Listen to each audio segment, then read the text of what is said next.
tourist 5 o'clock close. Sir, I can understand what you are saying, but I can't do anything. For your safety only. There is no current, there is no network. Sir please sir Tomorrow morning. ఈ video ఎవరైతే first time చూస్తున్నారో please subscribe. ఇది వచ్చేసి ప్రపంచంలో అతిపెద్ద దేవాలయం శ్రీ రంగనాథ స్వామి దేవాలయం. ఊర్లో గుడి ఉందో గుడిలో ఊరుందో అర్థం కాకుండా అంత పెద్దగా ఉంటుంది ఈ temple. Successfully completed 1500 kilometers in South India right. Pamban bridge, India's dangerous bridge ఇది. ఈ రైల్వే ట్రాక్ ఉంది, మరి షిప్స్ వస్తే ఎట్లా పోతాయి అని అనుకుంటారా? అదేమో కొత్తగా కన్స్ట్రక్ట్ చేసింది అవుతుంది, ఇదేమో ఓల్డ్ వన్. ఇప్పుడే ఏపీజే అబ్దుల్ కలాం హౌస్ దగ్గరికి అయితే వచ్చేసినాం. రామేశ్వరం వచ్చేసి ఒక 12 జ్యోతిర్లింగాలలో ఇది ఒక జ్యోతిర్లింగం.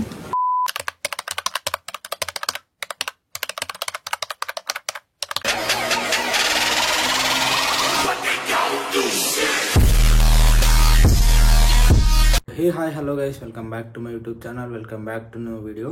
సో ఈరోజు వచ్చేసి అయితే మన ఇండియాలో బిగ్గెస్ట్ టెంపుల్ అది శ్రీ రంగనాథ స్వామి టెంపుల్, శ్రీరంగం. ఇప్పుడైతే టెంపుల్కి అయితే వెళ్తున్నాం. సో మేము ఉన్న రూమ్ నుంచి అయితే టెంపుల్ వచ్చేసి ఒక 650 meters ఉంది. సో చిన్నగా అయితే టెంపుల్ దగ్గరికి అయితే వాకింగ్ చేసుకుంటూ వెళ్ళిపోతున్నాం. ఇప్పుడైతే టెంపుల్ దగ్గరికి అయితే వచ్చేసినాం. సో ఇప్పుడు టెంపుల్లోకి వెళ్ళి టెంపుల్ చరిత్ర అయితే తెలుసుకున్నాం. ప్రపంచంలో అతిపెద్ద దేవాలయం శ్రీ రంగనాథ స్వామి దేవాలయం. ఈ టెంపుల్ అనేది చాలా పెద్దగా ఉంటుంది. ఊర్లో గుడి ఉందో గుడిలో ఊరుందో అర్థం కాకుండా అంత పెద్దగా ఉంటుంది ఈ టెంపుల్. గుడి లోపల కూడా మొత్తం షాప్సే ఉంటాయి. గుడి ఒక ఊరులాగా ఉంటుంది. ఈ ఆలయంలో సాక్షాత్తు శ్రీ మహావిష్ణువు శ్రీ రంగనాథ స్వామి రూపంలో దర్శనమిస్తాడు. ఈ ఆలయం సుమారు 156 ఎకరాలతోని 7 ప్రాంగణాలు అండ్ 21 గోపురాలతోనైతే నిర్మించబడినది. ఈ గోపురం ఎత్తు వచ్చి సుమారు 240 అడుగులు ఎత్తుంటది. ఇంకోటి 14 అంతస్తులతోనైతే నిర్మించబడినది ఈ గోపురం. మనం ఇప్పుడు వచ్చినాం కదా, ఎంటర్ అయినాం కదా గోపురం, ప్రథమ గోపురం. అది వచ్చేసి ఆలయం సౌత్ గోపురం అనమాట. సో ఇట్లా టెంపుల్కి అయితే లోపలికి అయితే వెళ్ళిపోతున్నాం మేము. సో మనం ఆలయం లోపలికి వెళ్ళడానికి మాత్రం 7 గోపురాలు ఉంటాయి. సో ఇది వచ్చేసి మనది 3వ గోపురం. ఇంకా 4 గోపురాలు అవుతున్నాయి లోపలికి వెళ్ళడానికి. ఇది వచ్చేసి 4వ గోపురం, ఆలయం మెయిన్ గోపురం. సో దీన్ని అయితే రంగరంగ గోపురం అని అయితే పిలుస్తారు. సో ఇక్కడ నుంచి అయితే మనం లోపలికి అయితే ఎంటర్ అయిపోదాం. ఈ గోపురాల మీద అయితే మనం పురాణాలు జరిగిన చిత్రీకరణలు అన్ని చూడొచ్చు, పురాణాలకు సంబంధించినవి. సో ఇప్పుడే టెంపుల్ లోపలికి అయితే ఎంటర్ అయిపోయింది. శ్రీ మహావిష్ణువు స్వయంగా వెలిసిన 8 దివ్యక్షేత్రాలలో ఇది మొదటిది. ఈ గుడిలో శ్రీ రంగనాథుని స్వామి గుడితో పాటు మొత్తం 53 ఆలయాలు ఉంటాయి. సో ఈ మండపం లోపల వచ్చేసి గరుడ సన్నిధి. సో ఈ గరుడ సన్నిధిలో మన ఇండియాలోనే అతిపెద్ద గరుడని అయితే మనం ఇక్కడ దర్శించుకోవచ్చు. ఇక్కడ ఉంది కదా. సో ఇది వచ్చేసి 5వ గోపురం. మేము వచ్చే సమయానికి గుడి క్లోజ్ అని చెప్పేసి అయితే గుడిలో ఉన్న మిగతా గుళ్ళని దర్శించుకోవడానికి అయితే ఇప్పుడైతే వెళ్తున్నాం. ఈ టెంపుల్లో అయితే ఇక్కడ కోనేరు ఉంది. సో దీని పేరు అయితే చంద్ర పుష్కరణి అని పిలుస్తారు అందరూ. ఇది వచ్చేసి నార్త్ గోపురం. సో ఇక్కడ రంగనాయక తాయారు సన్నిధి అని ఉంటది. ఇక్కడ లక్ష్మీదేవి మనకి రంగనాయక తయారు రూపంలో అయితే చూపిస్తారు. ఇది వచ్చేసి శ్రీ రంగనాథ స్వామి టెంపుల్ మోక్ష మార్గం. అక్కడ సేవ పెట్టి టెంపుల్ లోపలికి చూడాలి. ఇది వచ్చేసి 1000 పిల్లర్ మండపం. ఈ మండపం ఏదైనా ఫెస్టివల్స్ ఉన్నప్పుడు మాత్రం ఓపెన్ చేస్తాడు, రెగ్యులర్ టైంలో అయితే ఓపెన్ ఉండదు ఇది. సో మనం ఇప్పుడు చూస్తుంది అయితే ఈస్ట్ గోపురము. ఈ టెంపుల్లో అన్ని గోపురాల కలర్ ఉంటుంది. సో ఇది ఒక్క గోపురానికే కలర్ ఉండదు. దీనికైతే పెద్ద స్టోరీనే ఉంది. గోపురం పేరు వచ్చేసి వెల్లై గోపురం. దీని స్టోరీ ఏంటంటే ఇక్కడ వెల్లై అమాన్ అనే దేవదాసి చనిపోయిండు. ఆయన జ్ఞాపకార్థం కోసం అయితే ఈ గోపురం ఇట్లా వైట్ పెయింట్ వేసే ఉంటుంది. ఇక్కడైతే టెంపుల్ మ్యూజియం ఉంది. ఎవరైనా విజిట్ చేయాలంటే విజిట్ చేసుకోవచ్చు. ప్రైస్ వచ్చేసి 10 rupees per person. ఇప్పటిదాకా టెంపుల్ క్లోజ్ అయిందని చెప్పేసి అయితే చుట్టుపక్కల ఉన్న గుడిలన్నీ తిరిగేసి వచ్చినాం. సో ఇప్పుడైతే టెంపుల్లోకి అయితే వెళ్ళిపోతున్నాం. ఫ్రీ దర్శనం లైన్ ఇక్కడ ఉంది. సో ఇప్పుడే టెంపుల్ లోపలికి అయితే ఎంటర్ అయిపోతున్నాం లైన్లో. ఈ టెంపుల్లో ఉన్న రంగనాథుని స్వామి విగ్రహాన్ని అయితే సాక్షాత్తు శ్రీ మహావిష్ణువు బ్రహ్మదేవునికి అయితే సమర్పించారు. ఫైనల్ గా అయితే దర్శనం అయితే అయిపోయింది. ప్రసాదం అయితే తీసుకొని ఇక్కడ కూర్చొని తింటున్నా.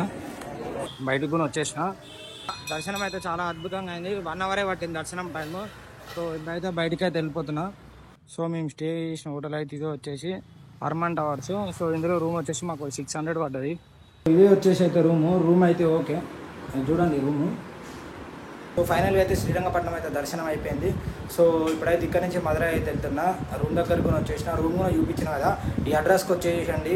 చీప్ అండ్ బెస్ట్లో దొరుకుతుంది. 600 per day అంటే ఇక్కడ ఓకే. ఇక్కడ ఎక్కడికి వెళ్ళినా మినిమం 1000 చెప్తారు. చెక్అవుట్ అయిపోతున్నా. బ్యాగ్ కూడా ప్యాక్ చేసేసుకున్నా. ఇప్పుడు వచ్చేసి అయితే మనం శ్రీరంగపట్నం నుంచి మధురై మీనాక్షి టెంపుల్కి అయితే వెళ్తున్నాం. సో ఇక్కడ నుంచి ఎగ్జాక్ట్ శ్రీరంగపట్నం నుంచి 137 kilometers ఉంది. అరౌండ్ 2 hours చూపిస్తుంది. అయితే రోడ్డు మంచిగానే ఉన్నట్టు దాన్ని బట్టి అర్థం. మనమైతే ఇది సౌత్ ఇండియా ట్రిప్లో Day 6 అనమాట. సౌత్ ఇండియాలో ఉన్న మంచి మంచి టెంపుల్స్ అన్న అయితే కవర్ చేస్తున్నాం. తమిళనాడు అంటే అందరికి తెలిసిందే, మాక్సిమం 90% మన ఇండియాలో ఉన్న టాప్ టెంపుల్స్ అన్ని తమిళనాడులో ఉన్నాయి మంచి మంచివి. సో అందుకోసం అయితే తమిళనాడు అయితే టెంపుల్స్ అన్ని అయితే విజిట్ చేస్తున్నాం. రోజు లేట్ అయినందుకు ఎన్ని రోజులు లేట్ అవుతుందో మీరే గమనించవచ్చు. అసలు యాక్చువల్ ప్లాన్ నిన్న ఏమేమి ఉండే, చిదంబరం, తంజావూరు నటరాజన్ టెంపుల్, ఇది Srirangapatnam Sri Ranganatha Swamy temple and also Madurai Meenakshi ఉండే. నిన్న 2 అయినాయి, ఇవాళ 1 అయింది. ఇప్పుడు ఎట్లా టెంపుల్ క్లోజ్ 12 అవుతుంది, టెంపుల్ క్లోజ్ అయిపోతుంది ఇప్పుడు. సో మనం పోయేసరికి 2 అవుతుంది, కానీ టెంపుల్ 4కి ఓపెన్. మళ్ళా స్టే మళ్ళీ అక్కడనే అవుతుంది. సో మళ్ళీ నైట్కి వచ్చేసరికి నైట్ మనం రామేశ్వరం పైన టెంపుల్ క్లోజ్ అవుతుంది. రేపు పొద్దునే చూసుకోవాలి అది. సో ఇట్లుంటుంది, ఒకరోజు లేట్ అయితే మొత్తం స్టంట్ ఉంటుంది. మనం ఎక్స్పెక్ట్ చేసిన దానికంటే కొంచెం ఎక్కువనే టైం పడుతుంది టెంపుల్స్ దగ్గర అయితే. వేరే ప్లేసెస్ అయితే ఇప్పుడు నార్మల్గా ఏదైనా విజిటింగ్ ప్లేస్ అనుకో, ఇప్పుడు ఒక బీచ్ ఉంది, మనకు ఉన్నంతసేపు ఉండొచ్చు, తర్వాత వెళ్ళిపోవచ్చు. సో ఇదే ఇట్లా టెంపుల్స్ వల్లనే అయితే ఇట్లా మెయిన్గా ఇట్లా అవుతుంది అనమాట. సో ఒక్కరోజు ఎట్నో అట్లా అడ్జస్ట్ చేసి రేపటి నుంచి అన్ని కరెక్ట్ ప్లాన్తో మళ్ళీ సెట్ చేసేయాలి. పట్నం టెంపుల్ ఉంది కదా, ఆ టెంపుల్ కన్స్ట్రక్షన్ లో కూడా ఈ కావేరీ రివర్ది ఒక మెయిన్ రోల్ ఉంటది. ఎందుకంటే అప్పట్లో ఎవరైతే విష్ణుమూర్తి ఉన్నాడో, మన విభూషణుడు ఓరో సంథింగ్ దేవుడు అయితే లంకకు తీసుకునే దారిలో ఇక్కడ ఆపి ఈ కావేరీ నది ఒడ్డున స్నానం చేద్దామని అనుకున్నట. సో ఆ స్నానం చేసినప్పుడు ఈ మన విష్ణుమూర్తిని నేను ఇక్కడనే నివసిస్తా ఇక అని చెప్పేసి ఇక్కడే ఉండిపోయిందంట. అందుకైతే ఇక్కడ ఈ కావేరీ రివర్ కూడా చాలా ఫేమస్. ఇప్పుడే ప్లాన్ లో అయితే చిన్న చేంజ్ చేసుకున్నా. ఇక్కడ నుంచి మధురై వచ్చేసి 1:30 ఉంది. ఎట్లా 1:30 అంటే 2 hours లో వెళ్ళిపోతా. ఇప్పుడు 12 అవుతుంది టైం, 2 వరకు వెళ్ళిపోతా. మధురై టెంపుల్ 5కి ఓపెన్. సో అందుకని అయితే 3 hours ఎందుకు వేస్ట్ చేసేదని ఇప్పుడు ధనుష్కోడి వెళ్తున్నా. ధనుష్కోడి నుంచి మళ్ళీ బ్యాక్ మధురై వచ్చేస్తా. మధురై నుంచి కన్యాకుమారి వెళ్తా. ఇది ఈ రోజు ప్లాన్. ఈ రోజు ఎంత తిరుగుతున్నా నాకు తెలియదు. సో ఇక్కడ టైం ఎందుకు వేస్ట్ చేసేది, ఇక్కడ ఉండి ఎట్లయినా వేస్ట్ చేయాలి కదా. సో అందుకోసం అయితే ధనుష్కోడి పెట్టుకున్నా డైరెక్ట్. రామేశ్వరం వచ్చేసి 264 ఉంది. అక్కడ నుంచి ధనుష్కోడి ఒక 13-14 km ఉంటుంది. 4 hours 49 minutes చూపిస్తుంది. కాకపోతే అది అంతసేపు అయితే కాని పని, మనం కూడా అంతసేపు అయితే ఏం వెళ్ళాము. ఎగ్జాక్ట్ 12:30 అవుతుంది. ఒక 3 hours లో 240 kilometers కొట్టరాదా అనేది మనం చూద్దాం. 3 hours అంటే మధ్యలో ఒక ఫుడ్ తీసుకోవాలి. 12:30 అంటే 4 వరకు మనం ధనుష్కోడిలో ఉండాలి. So I will do it. నేనైతే దాన్ని చేసేసి ఈజీగా. రామేశ్వరం టెంపుల్ టైమింగ్ వచ్చేసి 3 o'clock open. When compare to Madurai temple జల్దీ అయిపోతుంది కాబట్టి ఇప్పుడు ఒక 50 kilometers మళ్ళీ బ్యాక్ రావాలి నేను. అయినా నో ప్రాబ్లం, ఏం కాదు. ఒక స్టే మిస్ అవుతుంది నాకు ఈరోజు నైట్, మిడ్ నైట్ అయినా పొద్దునైనా తెల్లారైనా కన్యాకుమారి కొడితే రేపు ఎర్లీ మార్నింగ్ మంచి ఒక సన్ రైజ్ చూసుకుంటే సెట్ మధ్యలో వివేకానంద రాక్ మెమోరియల్ కాడికి ఒక గంట సేపు పడుతుంది వేయడానికి. అటుకున వేయించినామంటే సెట్. ఇప్పుడు వచ్చేసి టైం 1 అవుతుంది. రామేశ్వరం ఇంకా 178 kilometers అవుతుంది. అంటే లాస్ట్ హాఫ్ అన్ అవర్ లో 50 kilometers వచ్చినాం మనం. Oh shut, great. చింటూ బాయ్ బోల్తే గ్రేట్. అర్ధ గంటలో 50 kilometers వచ్చినాం బాయ్. అట్లుంటది మన డ్రైవింగ్ స్కిల్స్. ఈ రోడ్లు ఏం లేవులే, అందుకే వచ్చిన. నార్మల్ గా ట్రాఫిక్ ఉంటే 5 kilometers కూడా ఎక్కువ. రోడ్డు మొత్తం ఇట్లనే ఉంది, అందుకే అంత స్పీడ్ వచ్చేసిన. మినిమం 90-100 ఎక్కువ పోయినాం అనుకో మళ్ళా బుక్ అవుతా. మలిపిండి విషయం వాడు ఈ చుదేగాలకు అసలు డ్రైవింగ్ చేయడానికి రాదు. వాడు మలిపిన మలుపుడు నాకు బ్యాక్ అయింది దెబ్బకి. సో ఇక్కడైతే ఒక హోటల్ ఉంది, ఫస్ట్ ఇక్కడ తిందాం లేకపోతే చచ్చిపోతా ఎండకి. ఈ హోటల్ దగ్గర అయితే ఆపినాం, కాకపోతే అందులో మొత్తం నాన్ వెజ్ ఉంది. మనం టెంపుల్కి వెళ్ళాలి కదా, వెజ్ తిందామని అయితే చెప్పేసి అయితే నా వెజ్ రెస్టారెంట్ ఉంటే వెళ్తున్నా అక్కడికి. Successfully completed 1500 kilometers in South India ride. ఇంకా మోర్ ఒక 2000 చేంజ్ ఉంటది సౌత్ ఇండియా రైడ్ మొత్తం. సో అది కూడా అంతా తిరిగేద్దాం. ఇది బండి కాదురా, ఇది మన ఆయుధం. పుట్టలల్లో తిరిగింది, రోడ్ల మీద తిరిగింది, ఏడ కూడా ప్రతి ఒక్క రోడ్లో తిరిగింది నాకు తెలిసినంత వరకు అయితే బండి. అయినా కూడా నన్ను భరిస్తుందంటే గ్రేట్. ఇది యాక్సిడెంట్లు అయినాయి అన్నీ, అయినా కూడా గ్రేట్. హ్యాండ్ ఏదన్నా నాకు తెలుసు, అందుకే ఇట్లా తిరుగుతున్నా. దగ్గర అయితే ఆయన మీల్స్ ఉన్నామంట. మీల్స్ లేకపోతే ఏదో ఒకటి తినేసి అయితే ఇక్కడ నుంచి అయితే స్టార్ట్ అయిపోతా. ఇప్పుడైతే ఒక దగ్గర ఆగి మీల్స్ అయితే తిన్నాం. మీల్స్ మాత్రం కిరాకుండే, 100 rupees అంట పడుతూ మావా. తినైతే మళ్ళీ స్టార్ట్ అయిపోయినాం. ఇక్కడ నుంచి ఎగ్జాక్ట్ 120 kilometers ఉంది రామేశ్వరం. టైం వచ్చేసి 2:15 అవుతుంది. ఇప్పుడే ఫ్యూల్ చేయించుకోవడానికి అయితే వచ్చినాం. ఫుల్ ట్యాంక్ టోల్ ప్రైస్ వచ్చేసి 102 ఉంది. ఇప్పుడైతే ఫుల్ ట్యాంక్ అది వేయించేద్దాం. ఇక 1236 rupees అయింది. It's too sunny, ఎండ పొట్టింగ్, మంట మండింగ్, వీఆర్ గోయింగ్ డైలీ రొటీన్. ఎండ మాత్రం ఇచ్చి పడేస్తుంది భయ. ఎండ రోజు ఎండకి మండిపోతుంది. బండి మీద పోయినంత సేపు అసలు ఏం అనిపించదు. బండి ఆపిన తర్వాత కూడా ఏం అనిపించదు. ఆపిన ఒక 5 minutes కి కనిపిస్తుంది చూడు సినిమా. అంటే ఎప్పుడు చూడలేము ఇంకా ఆ సినిమా. అప్పుడే కనిపిస్తుంది అది. ఆ స్క్రీన్ వేరే ఉంటుంది, ఆ స్క్రీన్ ప్లే. ఇక్కడ నుంచి ఇంకా రామేశ్వరం వచ్చేసి 100 kilometers ఉంది. ఇప్పుడు టైం వచ్చేసి అయితే 2:48. మంచిగా బడ్స్ లో అయితే పాటలు పెట్టేసిన. కొత్తడు ఎవరికి వినేది లేదు. నేనే రాజు నేనే మంత్రి. ఇలా ఆడెవడైనా ఆహారం కొట్టినా కూడా నాకు ఎయితియదు, అంత సౌండ్ పెట్టేసిన. ఈ వీడియో ఎవరైతే ఫస్ట్ టైం చూస్తున్నారో ప్లీజ్ సబ్స్క్రైబ్. ఎందుకంటే మీరు సబ్స్క్రైబ్ చేసుకుంటేనే నేను ఇంకా ముందు పెట్టే వీడియోలు అన్నీ మీకు వస్తాయి. సో సబ్స్క్రైబ్ చేసుకొని నోటిఫికేషన్ బెల్ ఐకాన్ ఆన్ చేసి పెట్టుకోండి. ఇట్లా మంచి మంచి వీడియోలు అయితే ఇస్తాయి ఇలాంటివి. సో అవన్నీ మీకు అందాలంటే ఆ పని చేయాలి. మీరు సబ్స్క్రైబ్ ఒక్కటి చేయండి, అంతకు మించి నాకు ఎక్కువ ఏమొద్దు. ఒక 65 kilometers ఉంది రామేశ్వరం. ఇంకా ఫస్ట్ అయితే వెళ్ళి టెంపుల్ దర్శనం చేసుకుందాం. ఎందుకైతే 3కి టెంపుల్ ఓపెన్. 3కి ఓపెన్ అని చెప్పేసి అందరు 3కి రెడీగా ఉంటారు అక్కడ. మనం మెల్లగా 4కి వెళ్తాం కాబట్టి టెంపుల్ అయితే దర్శనం చేసుకుందాం. ఎండలు మాత్రం ఘోరం అంటే ఘోరం కొడుతున్నాయి ఎండలు. డైలీ ఒక 30-33 మధ్యలో ఉంటుంది అండి ఇక్కడ. సో ఇక్కడ నుంచి పమ్మన్ బ్రిడ్జ్ అయితే 24 kilometers ఉంది. అండ్ ధనుష్కోడి అయితే 52 ఉంది.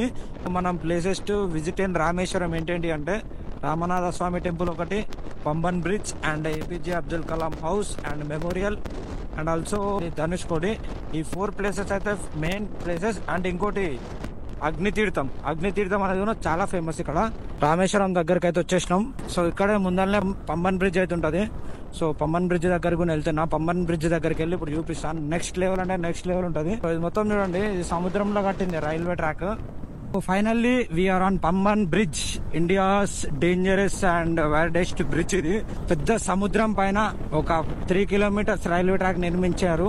ఇది ఇండియాస్ డేంజరస్ రైల్వే ట్రాక్ అన్నమాట. సో ఇప్పుడైతే మనం ఒక సైడ్ కాపుకుందాం. చిన్నగా సైడ్ కాపుకున్న తర్వాత స్టోరీ చెప్తా. ఇది పంబన్ బ్రిడ్జ్ కి అయితే ఒక స్పెషాలిటీ ఉంది. ఆ స్పెషాలిటీ గురించి చూపిస్తే ఇప్పుడు నీకు.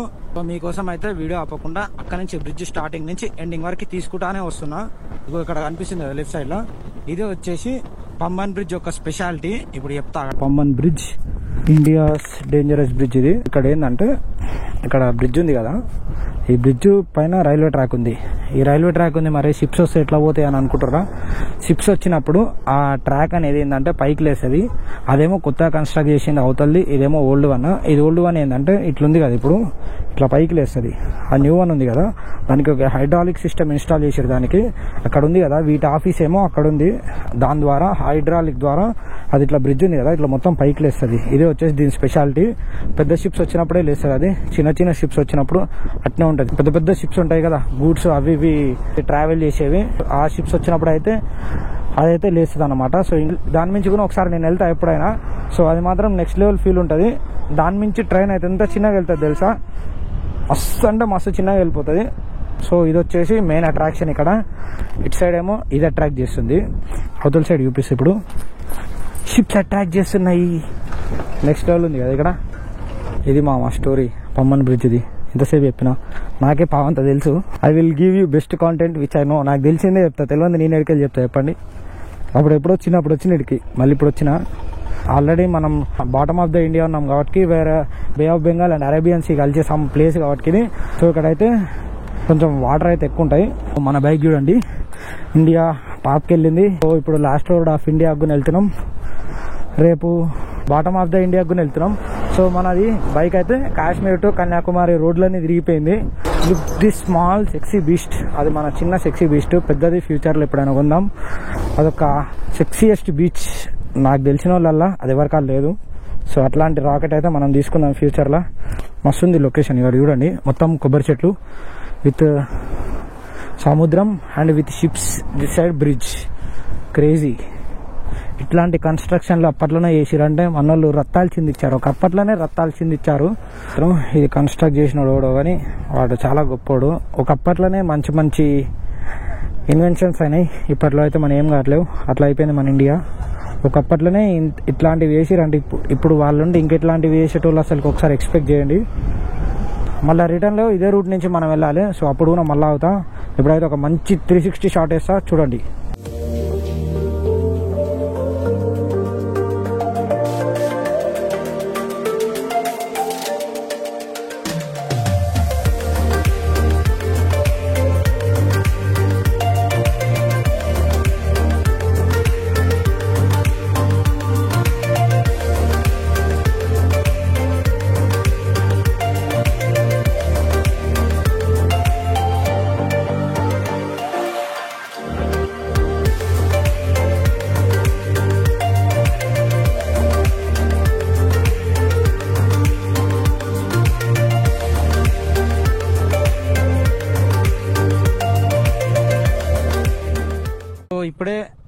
ఇక్కడ నుంచి పమ్మన్ బ్రిడ్జ్ నుంచి అయితే స్టార్ట్ అయిపోతున్నాం.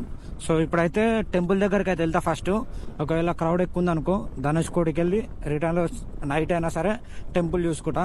ఎందుకంటే ఇప్పుడు టైం వచ్చేసి 4:30 అవుతుంది. ఒకవేళ నేను ధనుష్కోడి వెళ్ళి టెంపుల్కి వెళ్ళిన అనుకో చీకటి అయితే ధనుష్కోడి సన్సెట్ వ్యూ మనకి చూడలేము.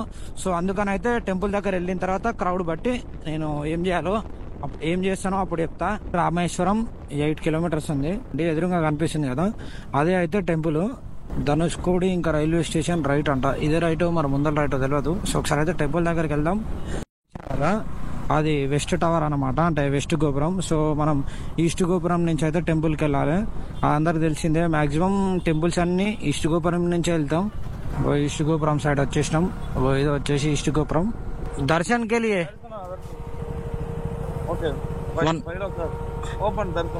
Open okay okay. టెంపుల్ కంట ముందు ఒకసారి అయితే మనం అగ్నితీర్థం దగ్గరికి అయితే వెళ్దాం. వచ్చేసి అగ్నితీర్థం ఇది ఎందుకు ఫేమస్ అంటే రాముల వారు రామనాసుని సంహరించిన తర్వాత సీతాదేవిని మన శ్రీలంక నుంచి ఇండియాకి తీసుకొచ్చేటప్పుడు నష్ట పరిహారం కోసం ఇక్కడ రామేశ్వరం అనే ప్లేస్ లో ఒక శివలింగాన్ని అయితే ప్రతిష్ఠించాడు. ఆ శివలింగంకి ప్రతిష్ఠించే ముందు ఇక్కడనే స్నానం చేసిండు రాముల వారు. సో అందుకోసం అయితే ఈ అగ్నితీర్థం అనేది ఇక్కడ ఫేమస్. అక్కడ ముందర బోటింగ్ కూడా అవైలబుల్ ఉంది. ఇక్కడ వచ్చిన వారు అందరు ఇక్కడ స్నానం చేసుకొని టెంపుల్ దర్శనానికి అయితే వెళ్తారు. ఇప్పుడైతే నేనైతే టెంపుల్కి అయితే వెళ్తలేదు. సో ఇప్పుడు టైం వచ్చేసి ఎగ్జాక్ట్ 5 అవుతుంది.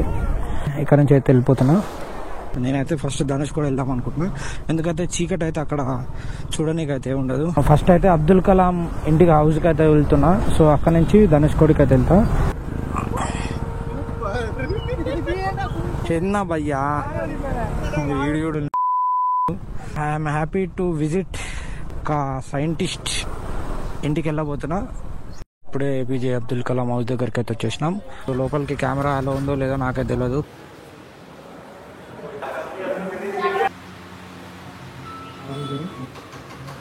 సో ఇప్పుడే లోపలికి వెళ్ళేసి అయితే బయటకు వచ్చినాం కలాం హౌస్ నుంచి. మిషన్ ఆఫ్ లైఫ్ గ్యాలరీ అంటే అబ్దుల్ కలాం కి సంబంధించిన రికగ్నైజేషన్స్ అండ్ చైల్డ్హుడ్ ఫొటోస్, ఆయన ఏమేమి చేసిండో అన్ని. అబ్దుల్ కలాం కి సంబంధించిన ప్రతి ఒక్కటి అంతా మిషన్ ఆఫ్ లైఫ్ గ్యాలరీ అనే దాంట్లో ఉంది.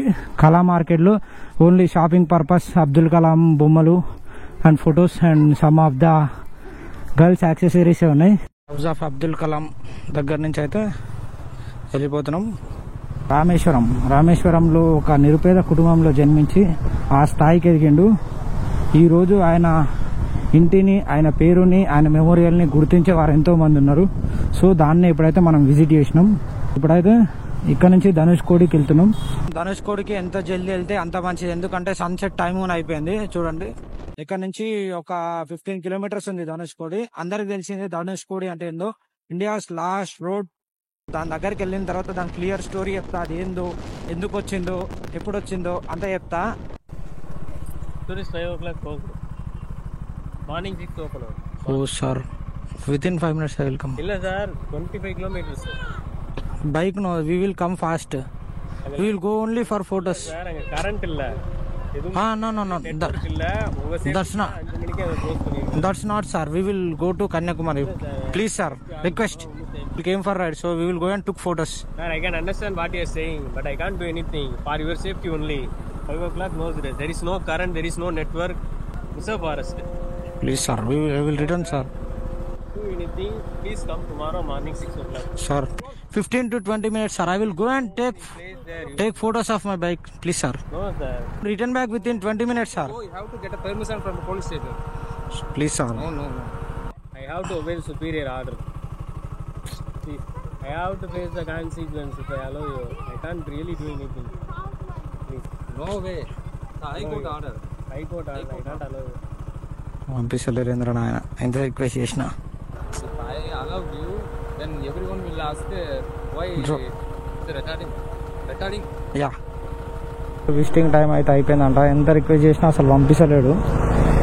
ఆఖరికి ఒక 20 minutes అవుతుంది ఇక్కడ రిక్వెస్ట్ చేయబట్టి కూడా. నైట్ స్టే చేసి ఎర్లీ మార్నింగ్ వెళ్ళని అంటున్నాడు. ఇది ఒక పెద్ద స్టంట్ ఉంది ఇక్కడ ఇప్పుడు. Please sir, to visit sunset. Sunset, you can't see the sunset.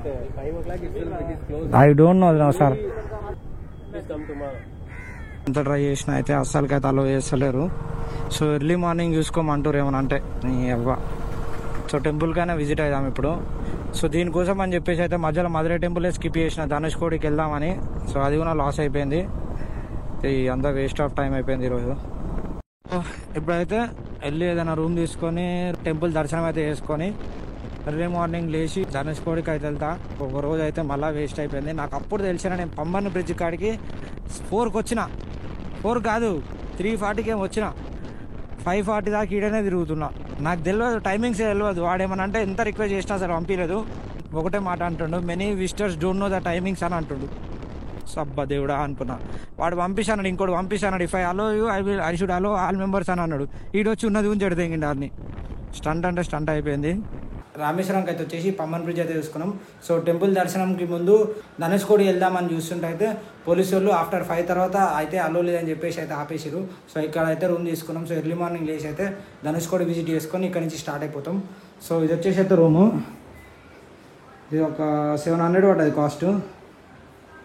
Room కూడా బాగుంది, 700 కాస్ట్ పడ్డది. టెంపుల్ నుంచి ఒక 200 మీటర్స్ ఉందంతే. ఇప్పుడైతే అగ్నితీర్థం దగ్గరికి అయితే వెళ్తున్నా. సో అక్కడికి వెళ్ళి స్నానం చేసుకొని అక్కడ నుంచి టెంపుల్కి అయితే వెళ్తా. సో ఇప్పుడే అయితే మన అగ్నితీర్థం దగ్గరికి వచ్చినాం. సో ఇక్కడ స్నానం చేసుకొని టెంపుల్కి అయితే వెళ్తా. మనం టెంపుల్ లోపలికి అయితే వెళ్తున్నాం. రామేశ్వరం వచ్చేసి ఒక 12 జ్యోతిర్లింగాలలో ఇది ఒక జ్యోతిర్లింగం. సో దీని స్టోరీ టెంపుల్ దర్శనం అయిపోయిన తర్వాత వచ్చి చెప్తా. సో ఇది వచ్చేసి పార్వతీదేవి టెంపుల్ అనమాట. సో ఇప్పుడే పార్వతీదేవి టెంపుల్లో కూడా దర్శనం అయితే అయిపోయింది. శివుడు టెంపుల్ పక్కన, పార్వతీ టెంపుల్ పక్కన, రెండు పక్కనే ఉన్నాయి. ఇక్కడ గుడి నిర్మాణాన్ని చరిత్ర ఏంటంటే, రావణాసురుడిని శ్రీరాముడు సంహరించినప్పుడు పాప పరిహార్థం కోసం మన శ్రీరాముల వారు మన 3 శివలింగాలను అయితే ప్రతిష్టాపించారు. అందులో 2 శ్రీలంకలో, ఒకటి మన రామేశ్వరంలో నిర్మించారు. సో అదే శివలింగం అయితే ఇప్పుడు ఇక్కడ ఉంది. సో దాన్ని దర్శించుకోవడానికి అందరూ వస్తారు. ఆ శివలింగం నిర్మించడానికి వచ్చినప్పుడే అగ్నితీర్థంలో కూడా స్నానం ఆచరించింది. సో అందుకే ఆ తీర్థం కూడా చాలా ప్రాముఖ్యమైనది ఇక్కడ. సో ఇప్పుడే టెంపుల్ దర్శనం అయితే అయిపోయింది. సో ఇప్పుడైతే మళ్ళీ రూమ్కి అయితే వెళ్ళిపోతున్నా.